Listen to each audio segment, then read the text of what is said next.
Hello. Our next story is once again in the book of Numbers.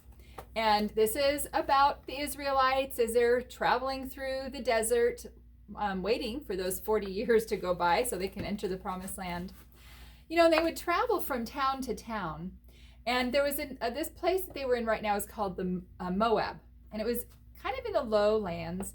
And they would set up their tents along the river, the Jordan River. Well, there was this king of Moab. His name was Balak. And he heard about the Israelites going through the desert, the country. And they would go from place to place and kind of conquer that area. Maybe the people wouldn't want them in there, and they would say, well, we need to have food and things. And they would go in, and God was with them. So he would provide for them, and they would go from place to place. Well, when he heard that the Israelites were coming into Moab, the king got really scared. He was terrified. And he wanted to send a man named Baalam to be a messenger. And this man named Baalam was a very good man, and he loved and obeyed God. And he was a messenger. And Balak, ended with a K, wanted to have Balaam preach a bad word or say a bad word about the Israelites. And they wanted the Balaam to speak against the people of Israel. And so this messenger came to Balaam, this man named Balaam, and he came up to him and he said, Balaam, Balak, our king, wants you to put a curse on them. So they thought that he could speak a word against the Israelites and that it would come true. They kind of had this this idea that people could curse other people. And so this messenger came to Balaam and said, you need to curse the Israelites. They're threatening to come in and take over our land. And the king Balak wants you to curse the Israelites so that they would be driven away, so they won't want to be here. And they were going to give Balaam money to pay for his services. As long as he would speak against the Israelites and curse them, that he would get money and gifts. Well, Balaam listened to these messengers, and he wanted the money and the gifts.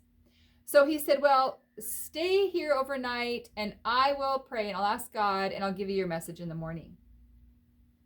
Well, do you think, so that night he asked God, because he was a godly man, he did love the Lord, but he also started wanting more money, and he was getting a little bit greedy. But that night he prayed and said, God, are you going to curse the Israelites?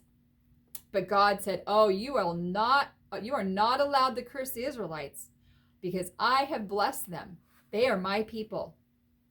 So that next morning, he went and told the messenger, God can't, go home, go back to your king, because I cannot curse the Israelites. Nope, can't do it. Because God has blessed them.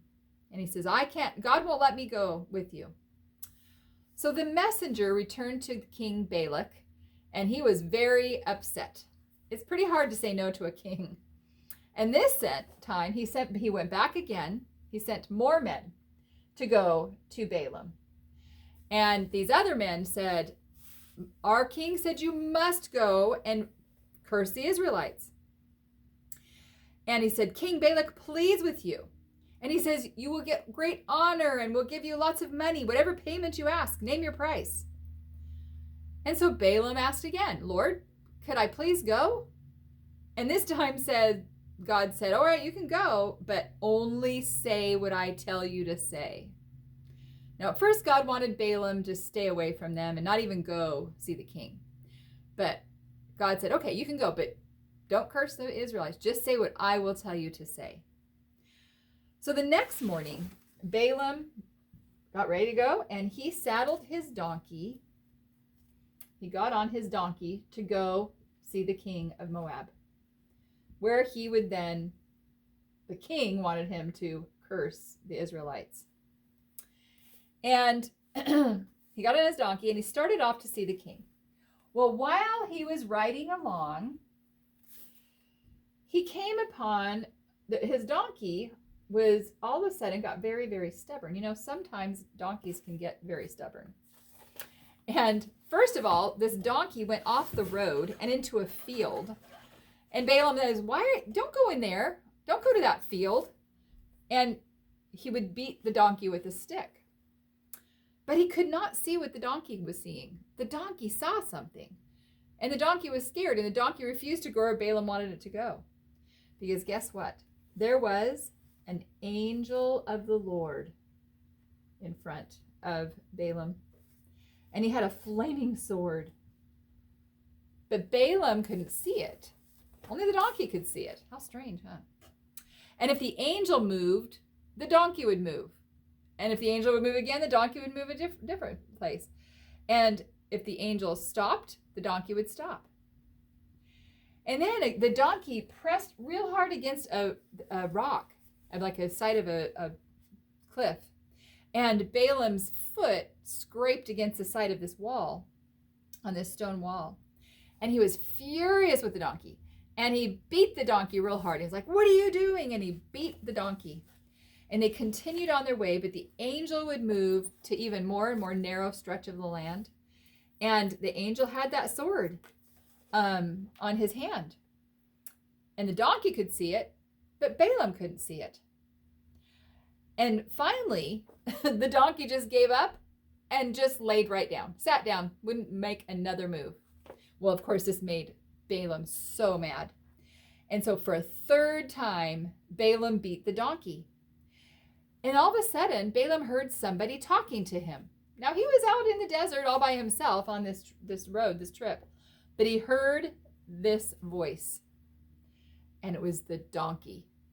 The donkey spoke to Balaam and he said, "What have I done to make you hit me?"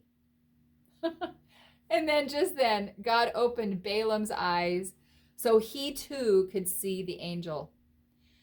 And the angel told him that the donkey actually had saved his life because he would not go where the angel did not want him to go. And Balaam bowed his head and he prayed and he said, "Shall I go back home?" And the angel said to go on, but he would only be able to speak the words that God would give him to say. Whatever came out of his mouth would be God's words. So Balaam went, and 3 times he would open his mouth because the king wanted him to curse the Israelites. And 3 times he would open his mouth and he would try to say, "The Israelites are terrible and God's going to destroy them, or they're going to be destroyed." But he couldn't. All he could do is open his mouth and say, "God is going to bless the Israelites. God is going to take care of the Israelites." He could only say blessings. So the king was furious. Now, the king was only going to pay Balaam if he would say curses against Israel. But he didn't. He couldn't. He could only say the blessings because God wanted to bless the Israelites. So the king said, "I'm not giving you any money." You know, sometimes we're like Balaam, and sometimes we want things that God knows isn't the best for us. But it's the very best thing is when we are willing to obey God and do only what he says. And God did kind of protect Balaam by having that angel stop Balaam from going where he should not have gone. But what an amazing story, isn't it? A donkey that spoke to a man. This is the only time I've ever known of a true story. This is a true story. It's in the Bible. It's in God's word where an animal talks. There are a lot of stories out there with talking animals, but none of those are actual true stories. We know that God's word is true. Everything in the Bible we can believe and trust. So this is one story with a talking animal that I do believe.